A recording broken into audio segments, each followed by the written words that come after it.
काँग्रेस फुडारी Elvis Gomes revolutionary Goans party joint जातले आणि पक्ष फुडें व्हरतले अशी वावडी सध्या सुरू जाल्या।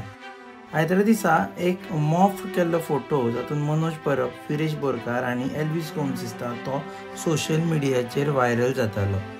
हालींच एल्विस गोम्स आणि विरेश बोरकाराच्या सांगातान बांबोळे रस्त्या विशीं पत्रकार परिशद घेतले उपरांत ही वावडी सुरू जाली। सध्या मनोज परब खंयूच फिल्डाचेर दिसना। इतले भुतानीच्या विरोधात आंदोलन चलता, पूण गोंयकार आणि गोंयची जमीन वांटोवपाच्या मुद्द्याचेर सुरू जाल्लो आरजी पक्षाचे कोणूच हांगा दिसना। घडी ताकाय लागून वावडेक आनी बळ मेळ्ळा। पूण आमी एल्विस गोम्स कडेन संपर्क साधलो, तांणी आपलो आरजी पक्षान वचपाचो कसलोच प्लॅन ना म्हणून सांगले। एकाच मुद्द्याचेर आपूण विरेशा बरोबर काम करता अशेंय तांणी सांगले। आपूण खंबीरपणान काँग्रेसी बरोबर आसा अशें तांणी आमकां स्पश्ट केलें।